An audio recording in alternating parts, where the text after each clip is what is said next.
नमस्कार साथियों, डिक्टेशन अच्छा लगे चैनल को सब्सक्राइब, लाइक एवं शेयर जरूर करें। Doctor Rajendra Prasad 1, 2, 3 start.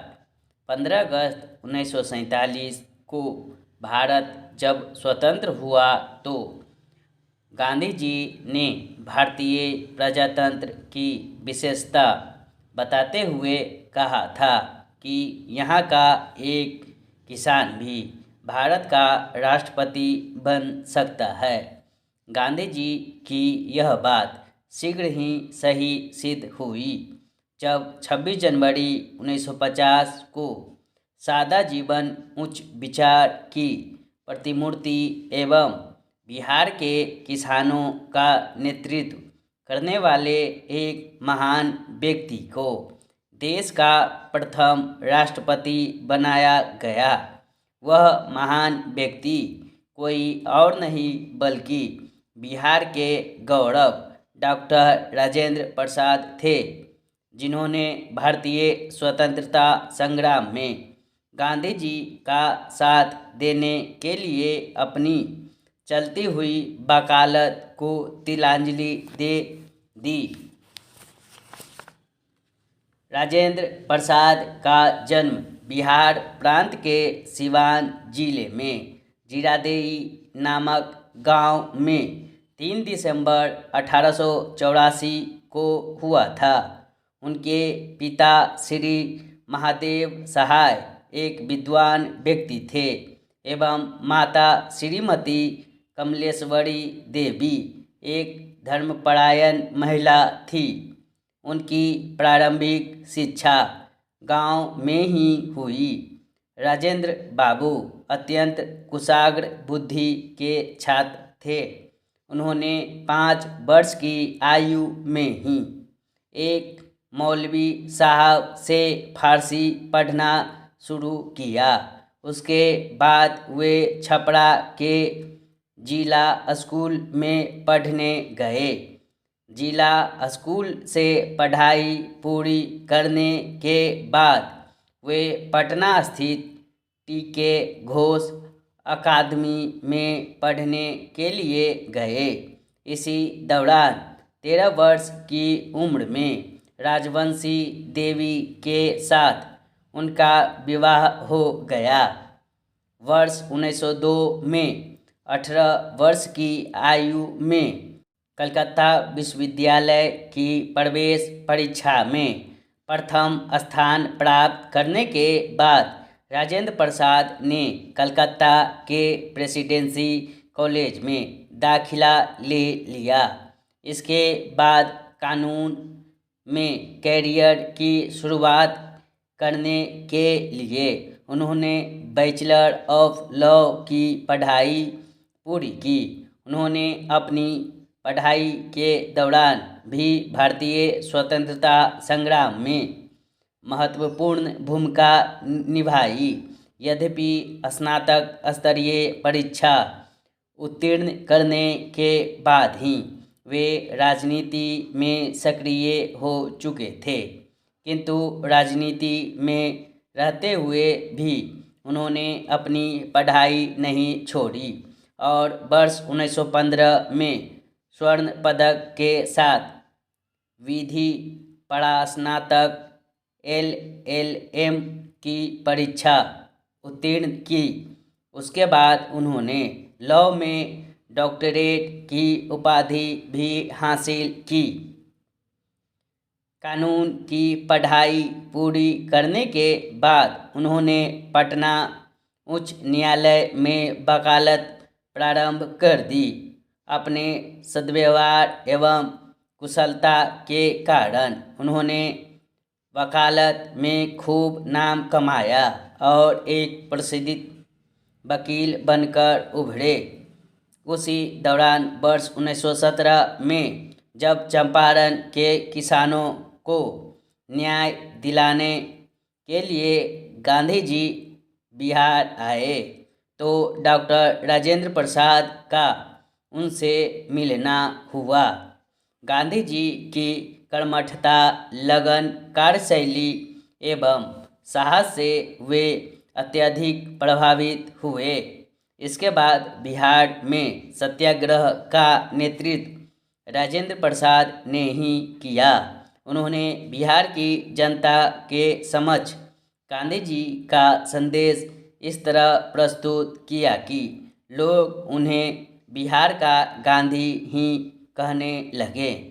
वर्ष 1920 में गांधी जी ने जब असहयोग आंदोलन प्रारंभ किया तो उनके आह्वान पर राजेंद्र प्रसाद ने अपनी चलती हुई वकालत छोड़ दी और स्वाधीनता संग्राम में कूद गए। इसके बाद गांधी जी द्वारा छेड़े गए हर आंदोलन में वे उनके साथ नजर आने लगे। उन्होंने नेशनल कॉलेज एवं बिहार विद्यापीठ की स्थापना में मुख्य भूमिका निभाई। गांधी जी के आंदोलनों में सहयोग देने के कारण कई बार उन्हें जेल की यात्रा भी करनी पड़ी। वर्ष 1922 में गांधी जी ने जब सविनय अवज्ञा आंदोलन को चौरी चौरा कांड के बाद स्थगित करने की घोषणा की, तब उनकी अधिकतर नेताओं ने आलोचना की, किंतु उस समय भी राजेंद्र बाबू ने उनका साथ दिया। वर्ष 1930 में जब गांधी जी ने नमक सत्याग्रह प्रारंभ किया तो राजेंद्र प्रसाद ने पटना में एक तालाब पर अपने साथियों के साथ नमक बनाकर सरकार के नमक पर कर कानून का विरोध किया।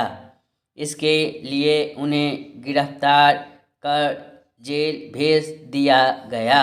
वर्ष 1914 में बिहार और बंगाल में आई बाढ़ में उन्होंने काफ़ी बढ़ चढ़कर सेवा कार्य किया। वर्ष 1934 में जब बिहार में भूकंप आया तो राजेंद्र प्रसाद ने भूकंप राहत कार्य का संचालन किया। अक्टूबर 1934 में वे बम्बई में भारतीय राष्ट्रीय कांग्रेस के अध्यक्ष निर्वाचित हुए तथा वर्ष 1939 में सुभाष चंद्र बोस के अध्यक्ष पद से त्यागपत्र देने के बाद वे कांग्रेस के कार्यवाहक अध्यक्ष बनाए गए। वर्ष 1942 के भारत छोड़ो आंदोलन में भी राजेंद्र प्रसाद की भूमिका सराहनीय थी। वर्ष 1946 में जब अंतरिम सरकार बनी तब उनके नेतृत्व क्षमता एवं गुणों को देखते हुए उन्हें खाद्य एवं कृषि मंत्री बनाया गया। इसी वर्ष जब भारत का संविधान बनने के लिए एक संविधान सभा का गठन किया गया तो उन्हें इसका अध्यक्ष नियुक्त किया गया। 26 जनवरी 1950 को जब भारत गणतंत्र बना तो वे भारत के प्रथम राष्ट्रपति बनाए गए। वर्ष 1952 में नई सरकार के गठन के बाद वे पुनः इस पद के लिए निर्वाचित हुए। वर्ष 1957 में भी राष्ट्रपति के चुनाव में उन्हें विजयश्री हासिल हुई। राष्ट्रपति पद पर रहते हुए उन्होंने कई देशों की यात्राएं भी की। लगातार 2 कार्यकाल पूरा करने वाले वे भारत के एकमात्र राष्ट्रपति हैं। वे 14 मई 1962 तक देश के सर्वोच्च पद पर आसीन रहे। इसके बाद अस्वस्थता की वजह से वे अपने पद से अवकाश प्राप्त कर पटना के सदाकत आश्रम में रहने चले गए। इसी वर्ष भारत सरकार ने उन्हें देश के सर्वोच्च सम्मान भारत रत्न से अलंकृत किया। राजेंद्र प्रसाद आजीवन गांधी जी के विचारों का पालन करते रहे। किंतु जब वर्ष 1962 में चीन ने भारत पर आक्रमण किया तो अस्वस्थ होते हुए भी वे जनता का स्वाभिमान जगाने को उतावले हो गए और रोगशैया छोड़कर पटना के गांधी मैदान में ओजस्वी भाषण देते हुए उन्होंने कहा, अहिंसा हो या हिंसा, चीनी आक्रमण का सामना हमें करना है। इससे उनकी देशभक्ति की अनन्य भावना का पता चलता है। डॉक्टर राजेंद्र प्रसाद ने अपनी आत्मकथा 1946 के अतिरिक्त कई पुस्तकें भी लिखी, जिनमें बापू के कदमों में 1954, इंडिया डिवाइडेड 1946, सत्याग्रह एट चंपारण 1922, गांधी जी की देन, भारतीय संस्कृति व खादी का अर्थशास्त्र, महात्मा गांधी एट बिहार इत्यादि उल्लेखनीय हैं। यद्यपि राजेंद्र बाबू की पढ़ाई फारसी और उर्दू में हुई, तथापि बीए में उन्होंने हिंदी ही ली। वे अंग्रेजी, हिंदी, उर्दू, फारसी, बंगाली भाषा व साहित्य से पूरी तरह परिचित थे तथा गुजराती भाषा का भी उन्हें व्यवहारिक ज्ञान था। एमएल परीक्षा के लिए हिंदू कानून का उन्होंने संस्कृत ग्रंथों से ही अध्ययन किया था। हिंदी के प्रति उनका अगाध प्रेम था। हिंदी पत्रिकाओं जैसे भारत मित्र, भारतोदय, कमला आदि में उनके लेख छपते थे, जो सुरुचिपूर्ण तथा प्रभावकारी होते थे। उन्होंने हिंदी के देश और अंग्रेजी के पटना लॉ वीकली समाचार पत्र का संपादन भी किया। वर्ष 1926 में वे बिहार प्रदेशीय हिंदी साहित्य सम्मेलन तथा वर्ष 1927 में उत्तर प्रदेश हिंदी साहित्य सम्मेलन के सभापति थे। वे राष्ट्रभाषा हिंदी के विकास एवं प्रसार के लिए सदा प्रयत्नशील रहे तथा इस कार्य के लिए वे अखिल भारतीय हिंदी साहित्य सम्मेलन के साथ आजीवन जुड़े रहे। राष्ट्रपति भवन के वैभवपूर्ण वातावरण में रहते हुए भी डॉक्टर राजेंद्र प्रसाद ने अपनी सादगी एवं पवित्रता को कभी भंग नहीं होने दिया। सरोजिनी नायडू ने उनके बारे में लिखा था, उनकी असाधारण प्रतिभा, उनके स्वभाव का अनोखा माधुर्य, उनके चरित्र की विशालता और अति त्याग के गुण ने शायद उन्हें हमारे सभी नेताओं से अधिक व्यापक और व्यक्तिगत रूप से प्रिय बना दिया है।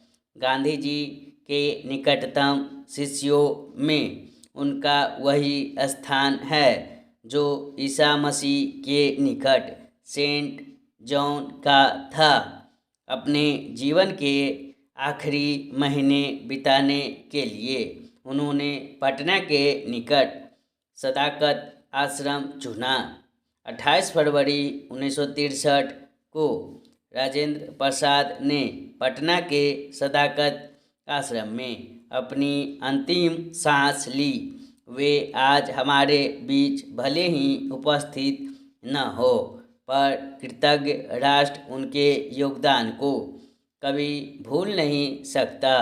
उनके निधन से राष्ट्र ने एक महान सपूत को खो दिया। डॉक्टर राजेंद्र प्रसाद सादा जीवन उच्च विचार की प्रतिमूर्ति थे। उनका जीवन हम सबके लिए अनुकरणीय है।